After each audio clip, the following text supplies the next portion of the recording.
Hello and welcome back to How to Change the World. I am Catherine Alonzo and you are in the right place because this podcast equips changemakers with the lessons, tools, and inspiration to drive meaningful impact. What I want you to do, first of all, is think about when you left your house this morning or the last time you went out, you went to run an errand maybe. Where did you go?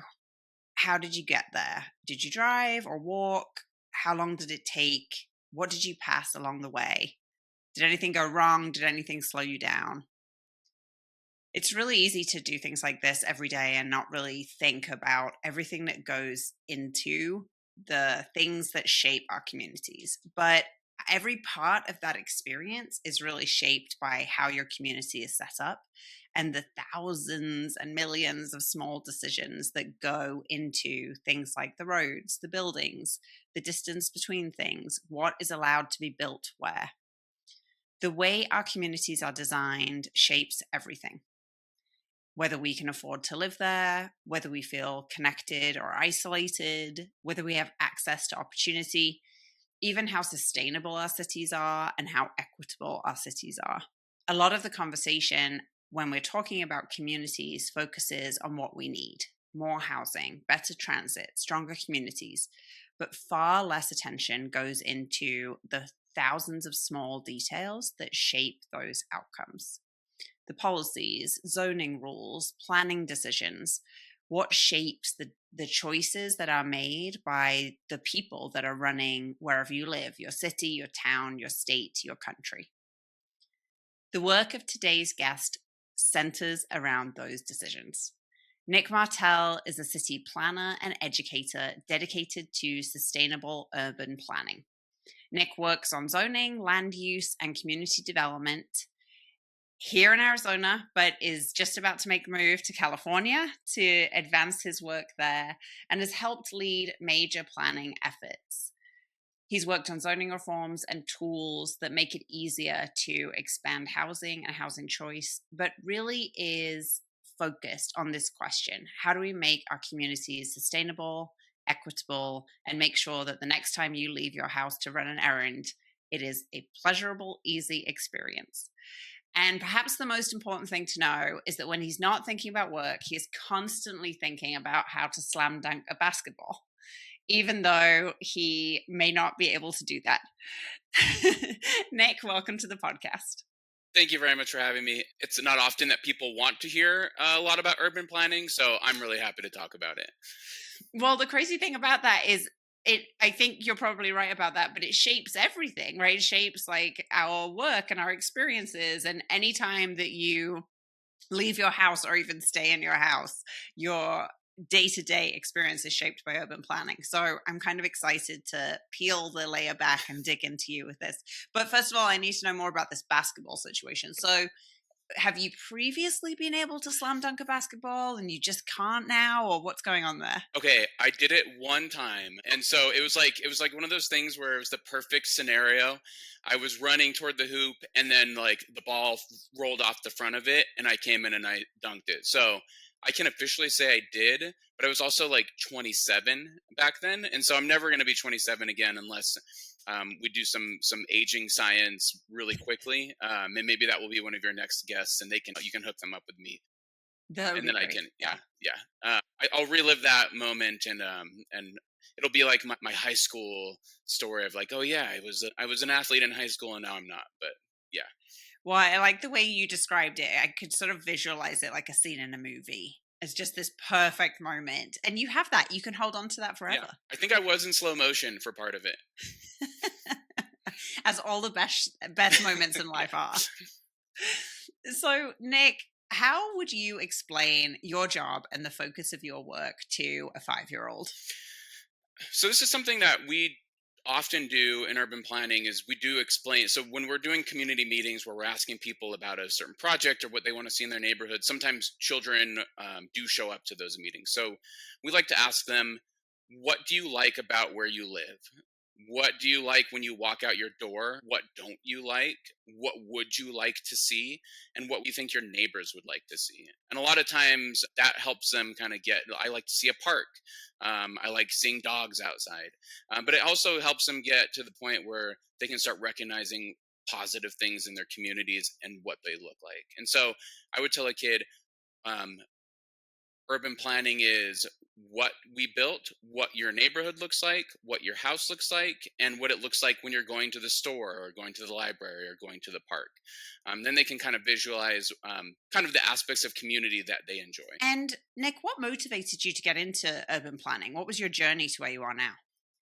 So I actually started in my undergraduate career. I started studying biology, and I had, and this is a few. There are a few things that are kind of involved here. I studying biology, and I had to take a human geography or like a geography of place kind of class. It was kind of like a prerequisite, and so I had a professor that kind of helped me understand some of the things I was feeling when I was walking in different parts of the world or parts of my city or whatever. So a lot of times I would be walking around my campus, University of Arizona, Bear Down, and I would say like, why do I feel so much more comfortable walking here? What is it that's different about the University of Arizona or a college campus or like a downtown of a really good city? It's like I didn't really recognize that myself, but through that class, I kind of started recognizing, oh, there's a lot of psychology involved. There's a lot of ecology involved. There's a lot of architecture involved, engineering, community involvement. And so I kind of looked at on education. I kind of looked at all those things that were involved in what a good community looks like. And I took that and I said, oh, there's like 8 things I really care about here, not basketball related even, but there's like 8 things I really care about here. And this is really interesting. And then I kind of realized like, oh, the reason I am really comfortable walking around campus is everything is made for the pedestrian there. Like cars are limited, landscaping is done. There's walkability, bikeability, even in terms of like how much of a building frontage am I walking along where there's like a break in architecture? Even little things that I would never have thought of had I not taken that class. And so I switched my major pretty quickly, started doing urban planning work, and then I haven't really looked back since. What I love about that is how much you observed that I think is easy to miss. Are you somebody that has really good attention to detail? I think that's something that's evolved over time. And I think this has helped me pay more attention to detail, I think. So I would be Yeah. walking in my community early and I'd be like, oh, cool, this feels nice. I felt like I had a lot of spatial awareness about where I Yeah. was. But now, with kind of that background in education, now I look at the details. Now I'm like, why are there 30 billboards on this 10-mile stretch of highway? Mm. Why are there 8 lanes when there don't need to be? So it's kind of evolved. I don't think I necessarily started with all that attention to detail, but I think I did start with a lot of spatial awareness. Yeah, yeah. Well, speaking of detail, let's zone in a little bit on housing. So, we are facing one of the most serious housing crises in generations. And there's a lot of conversations right now, I think, in communities about housing and how are we going to get more housing. And you hear a lot about we just need more, we just need more. Is it that simple, Nick? And if not, why not? I would say the most important thing in the housing conversation is primarily that we do need more. However, there's no silver bullet for housing affordability or fixing a housing crisis. So I'll give you a couple examples. So the city of Austin, the city of Portland, the city of Minneapolis all opened their zoning codes a little bit and said, let's build more. Let's allow people to build more housing. And what that ended up doing was that kind of, and I can get into some statistics later, but what that ended up doing was providing more of a housing stock. And in some of those situations, there was too much housing. And so they started converting it to affordable housing. So I'd say primarily the right answer is we just need to build housing. Secondarily, not all housing fits every person's need. For instance, anyone from a 0 to 30% AMI or area median income, they're never going to be able to afford market rate housing. And so that's Mm. when subsidies need to be applied for. That's when assistance needs to happen. But ultimately, none of that can happen until we build housing at a much quicker pace than we've been building housing in the past several years. Well, let's do a quick sidebar on zoning because this is a word that you mentioned that folks may or may not be familiar with. So, for anybody who is not familiar with zoning, what is it and why does it matter and how does it change? Zoning dictates what you can build, how you can build it, and where you can build it. And when I say how you can build it, I'm talking about how tall can you put the building? Can you have things that protrude out into the street area, like a patio area? They talk about how much of the lot can you cover? Can you cover 50% of a lot or 100% of a lot? And a lot, for anyone that's kind of newer to urban planning, is just like a piece of land that's privately owned typically. And so they also dictate how much parking you need to provide, what kind of pedestrian circulation you need to provide. And so a lot of times also in housing, it also tells you how many units of housing you're allowed to put on a certain lot. So zoning was initially created for a lot of reasons, but one of them being is to protect people from adverse situations that could be built next to them. So, like, you don't want a nuclear power plant to be built right next to a school. Pretty simple stuff like that. And so, zoning, what you can build, where you can build it, and some of the ways that you can build it in terms of height, density, and things like that. Thank you. That's a really helpful explainer. I think that for a lot of people who aren't aware of zoning, you think about, well, why don't we just build more houses here? Or why don't we put apartments here? And you don't necessarily realize that it's not that easy. Like sometimes the rules don't allow you to do that, and the rules aren't always easy to change. Can you talk a little bit about how a zoning rule would change and why it can be so complicated? Yeah, so zoning rules are established at typically a mayor and council level, which would require public meetings. They require attorneys to be involved. They're basically laws that are passed in the city. And so, in order to actually change zoning classification, you need to go undo all those things that you already did. You need to go talk to the community. You need to provide a reason why you're doing it. And you're exactly right, Catherine. A lot of times you see a corner somewhere and you're like, fantastic, we should just put housing there, only to find out that maybe somebody's already tried to do that and they can only do 5 or 6 units or something. And sometimes those are zoned for things that are not necessarily constructive to like a sustainable city, like a gas station or a car wash. And I have a lot of things to say about zoning for non-human related activities, but I can talk about that when we talk about community corridors tool maybe. But yeah, so you have to go through a public process. The public has a lot of say in what gets built near them. Not everybody likes it. It has to go through the mayor and council process, again, a planning commission process. So, in order to change a zone, you have to go through a pretty thorough public process. Yeah. Well, I do want to ask you about the community corridors tool. You mentioned it already. Before we do that, let's take a quick ad break and we'll be right back.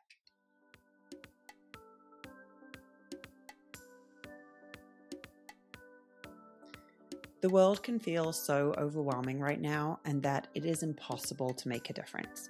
I wrote the Changemakers Toolkit for anyone who wants to build a kinder, more equitable world, but isn't sure where to start or how to keep going. The book weaves together insights from so many incredible changemakers and offers a roadmap for driving impact in today's world. The Changemakers Toolkit is out now, and you can buy it anywhere books are sold. Let's keep building the world as we believe it can be.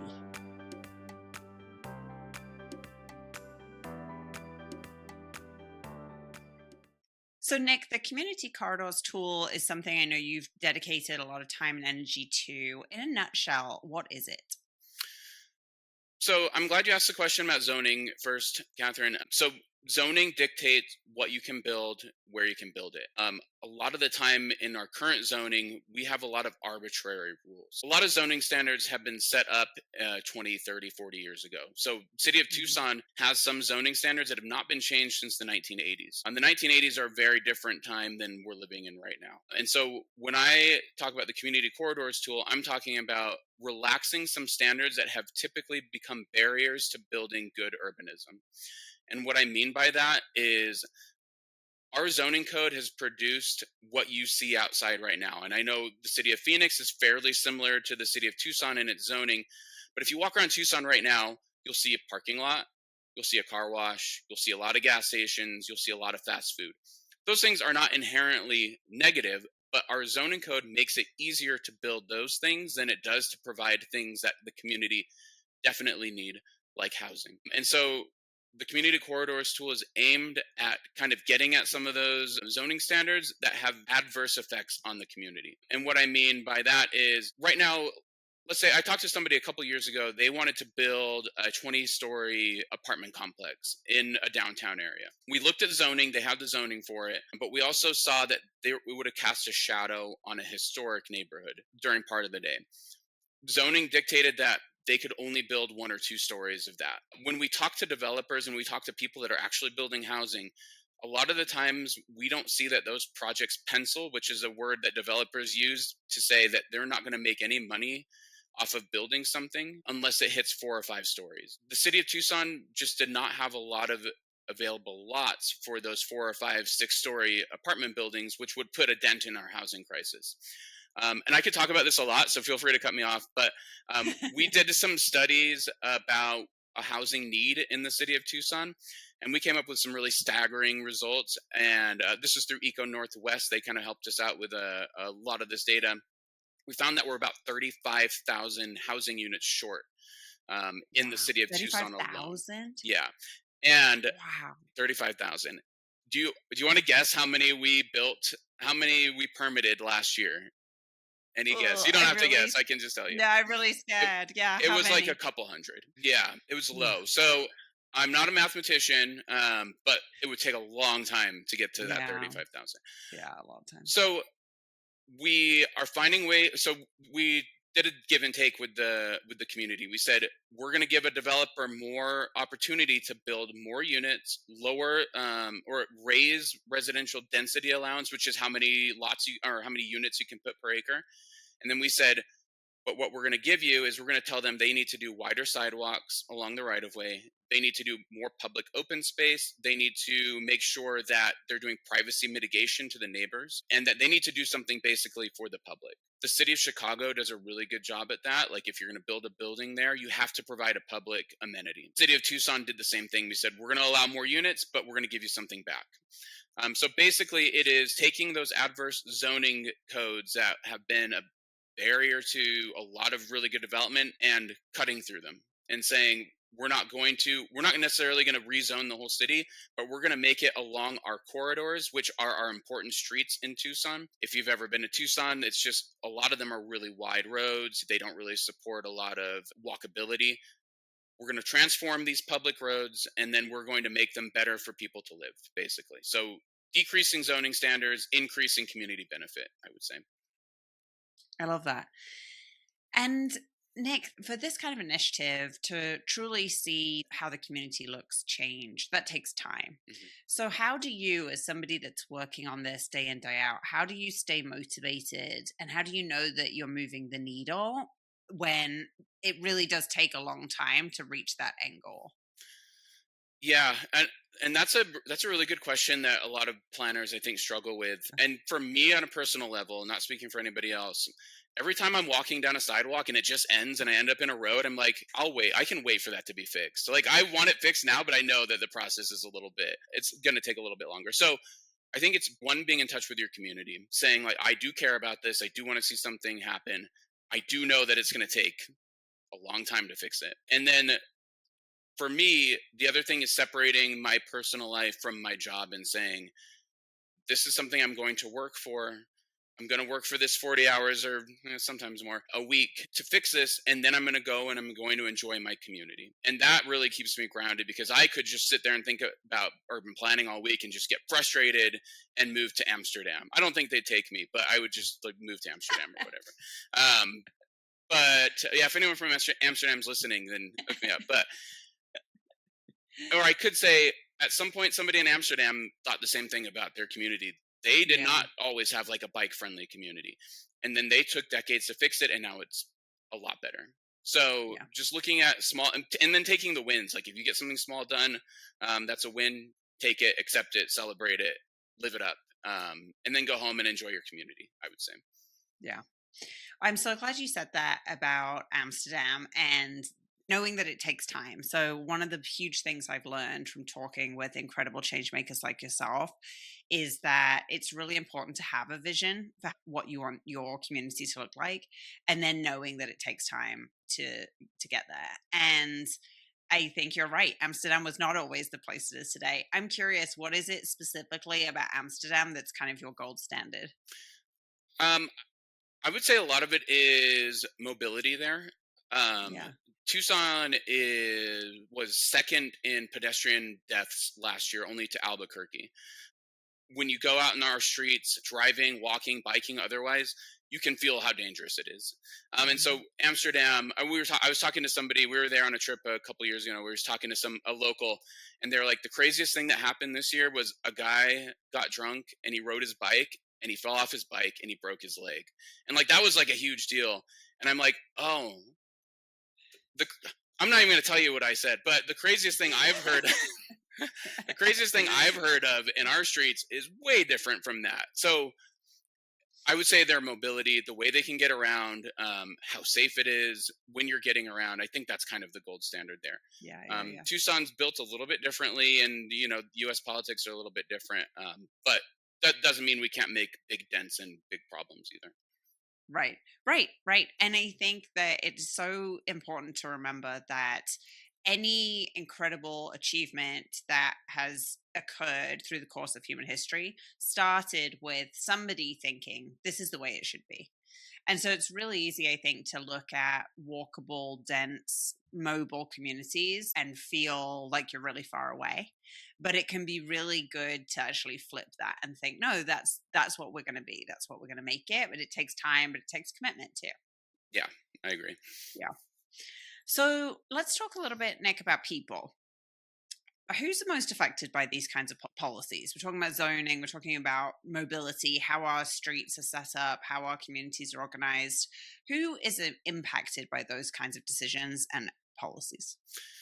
Yeah, housing is really interesting, and mobility is really interesting, and who it affects, and the trickle down effect of it from what I've seen.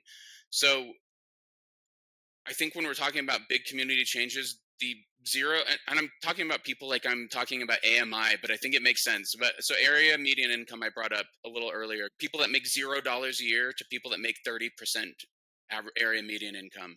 Those are the people that are going to be affected by every decision more so than everybody north of that number. When we're talking about public transit, it's typically not used by the people in Tucson, which is another whole other problem and a whole other conversation. I think we can get into it if you have time. But people that rely on buses to get to work, people that don't have a Mhm. car in a car centric community, those are the people that it's going to affect the most. And same with housing. So right now, people don't care, I don't think, from what I've talked to people about, if they're renting a house, if they've bought a house, if they and some people don't care if they're living in a shelter.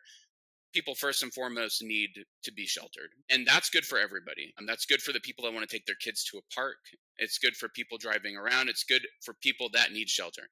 And so I think it's kind of a trickle up effect there. The more housing you build, any housing, there's a study about luxury apartments and luxury Mhm. housing, and I think that becomes like a dirty word in urban planning if you're not overly familiar with what it does. And so when we did this study on area median income and who is affected by policy changes, we saw two really big things. We saw one, like 60 or 70% of the need in housing was that 0 to 30% area median income. That's a huge number. Like the people that are making the least need housing the most. That's not surprising. But the other surprising thing was the second biggest need was in that 120% and above area median income. So people that are making more money than the average person. So what will happen is a lot of times we will have a vacant house, a really nice house, something that I can't afford that's up for sale. And somebody from out of state that might have more purchasing power than I do or the average Tucsonan has will come up and they will take all that stock. And so if you don't have luxury housing or luxury apartments or high end apartments, it shifts down to the next segment of that AMI. So then it goes down to that 100% AMI. The people that are making like the average salary in Tucson, people will grab that. They'll make a $200,000 of improvements on it, and then they have a luxury home. But if you don't provide every single every single aspect of housing, then people are going to buy the next best thing, and that trickles down. There's a Um, knock-on effect. yeah, exactly. Yeah. So I would say my very long-winded way of answering your question is it affects the people that have the least amount the most, but every single person needs housing in their income bracket. Or else you reach for other income brackets, and then that bracket gets left without housing, and then they reach down, and then it always Right. affects the 0 to 30% AMI people. It always impacts those with the least the most. Every time. Yeah, Yep. that's really fascinating. I really appreciate you breaking it down like that way, Nick. And I think the other thing that really stands out to me, where, like you said, every single time those with the least are impacted the Hmm. most, those with the least are also the least likely to be directly connected to the decision makers that make those decisions. So being able to engage in the process, to vote, to go to your community meetings takes time and resources that you don't necessarily have if you're in that 0 to 30% area 100%. median income. So let's talk about trade-offs. Nick, what are some of the trade-offs that come up in your work when we're talking about improving one outcome might make another outcome harder or more difficult? Does that come up a lot for you, and how do you navigate it? Yeah. So democracy is super messy a lot of times. So we'll come Yeah. up with something that our mayor and council will ask us to do. And that's how the community corridors tool started. The mayor and council said, there's this huge need. Let's talk about ways to fix it. And so we started developing this community corridors tool. And initially it's just like, oh, that's the planner's dream. Like, planners go to school for this kind of thing. Like, sometimes you sit there and you like do applications, or you talk to people about their fence or their shed, and you sit there and you're like, why did I not stick with biology? And we'll sit there and we'll make something that's like a planner's dream of like, this will transform the community, this is amazing.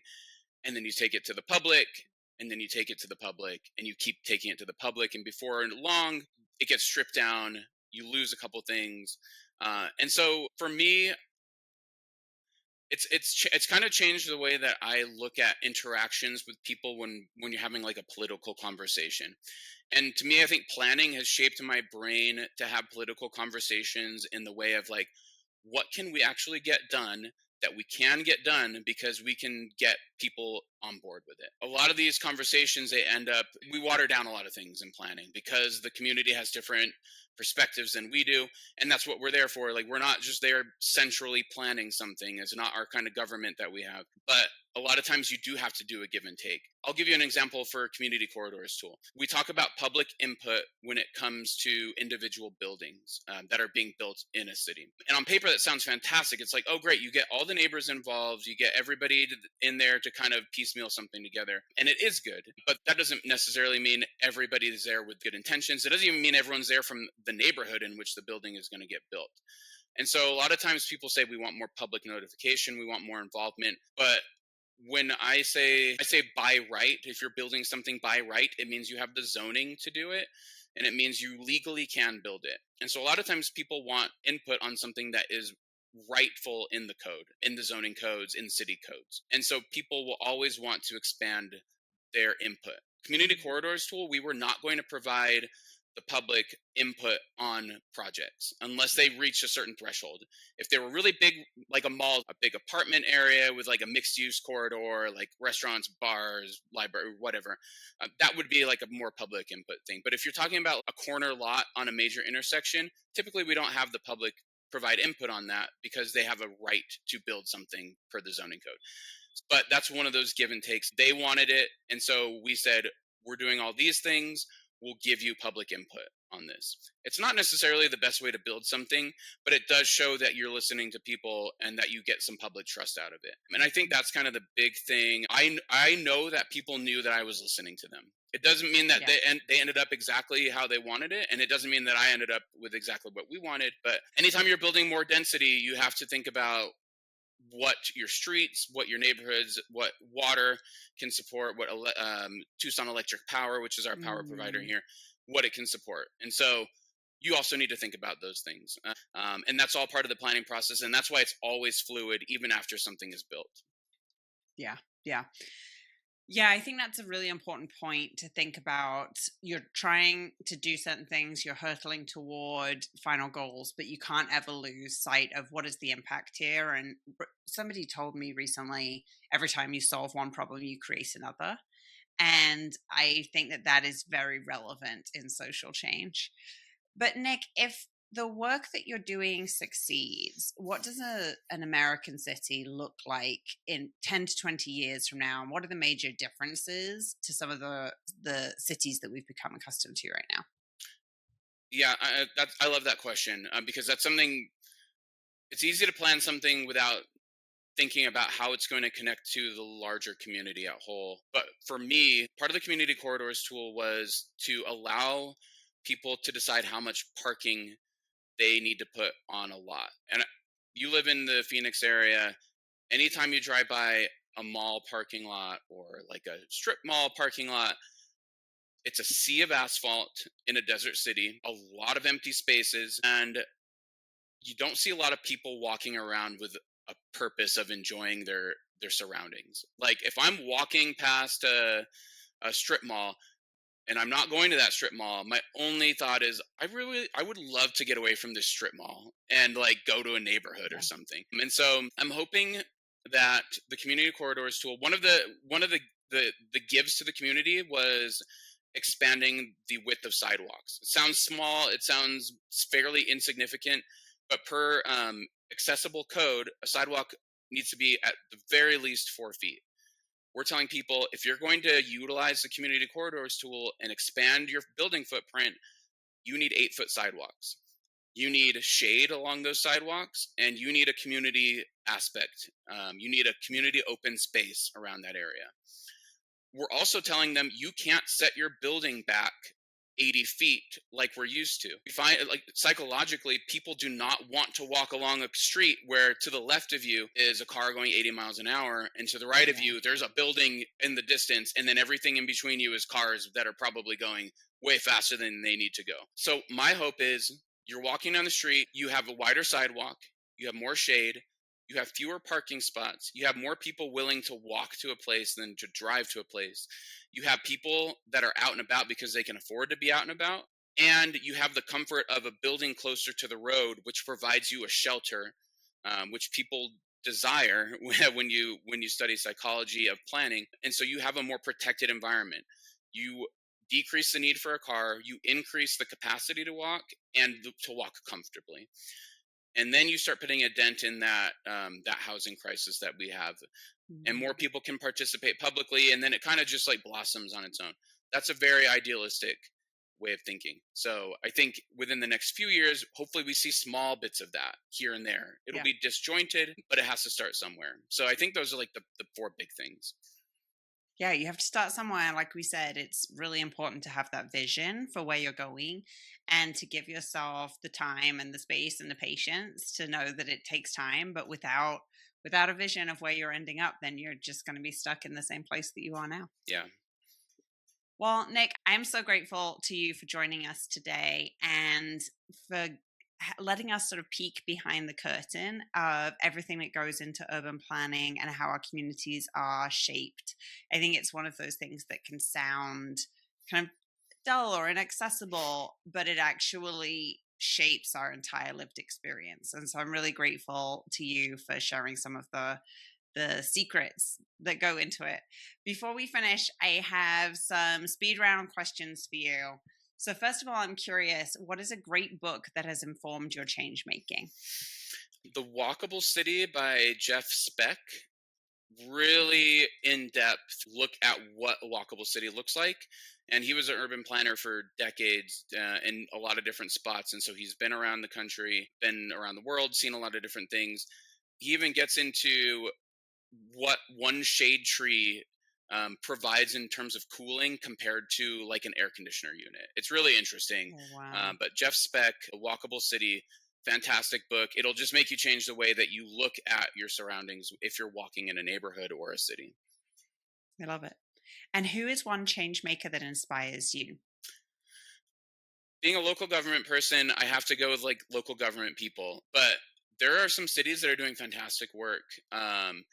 Anne Hidalgo from Paris. They've improved their air quality exponentially ever since they just started building bike lane after bike lane after bike lane. They've done a lot more than a lot of people I've known can do in a short period of time, and their air quality's improved like crazy. But even more locally, I guess the United States, Brown & Wu is doing great things in Boston. They closed down a major highway that's turned into a pedestrian area, urban greenery that you want to see in an urban sense. They're making it a little bit better. So I say look at the people that are implementing change. Even New York has implemented congestion pricing, which has totally changed the makeup of New York in like a year. So we're talking about like slow change. That's a huge, quick one. But anyway, local government people that are implementing really big things, I always like to look to. Awesome. And Nick, what is a daily habit that keeps you grounded? I love walking before I do anything. I am fortunate enough to live walking distance to work. So taking a 20-minute walk before I go talk to people about like how deep they can dig a fence post is really nice. So it like gives me perspective. It shows me why I'm doing this. And every time I'm frustrated at work or like tired of sitting down, just walk, go for a walk, go look at something, breathe air. That's it. Dream about slam dunking. And that, yeah, jumping and walking, I would say, yeah. the habits of champions. yeah, and Wheaties, I guess, yeah. Yeah. If you had to describe change making in one word, what would it be? Collaboration.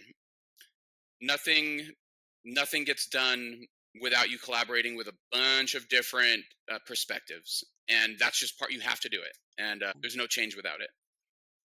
I could not agree more. Nick, what is the best way listeners can connect with you? I try to stay off social media, although sometimes unsuccessfully. But yes, so you can find me on Instagram, Twitter, Facebook, any of those things. Awesome. And what is your handle? Joe, Joe, Tin Can Mosley, Mosley. It's an inside joke, and it doesn't make any sense to anybody. But that's where you can find me. And you could also look up Nick Martell on those, and also LinkedIn. But yeah, feel free to look at me on any of those. Awesome. Nick, thank you so much for joining us. I'm so incredibly grateful. And for those of you listening, really, really incredibly grateful for you too. If you enjoyed this conversation, my favor that I am going to ask of you is that you share it with someone else you think might enjoy it too. It really just helps us grow and reach new change makers. And what change maker amongst us doesn't need some insights, tools, and inspiration right now? Until next time, when I cannot wait to share another story of change with you, I hope you have a great one.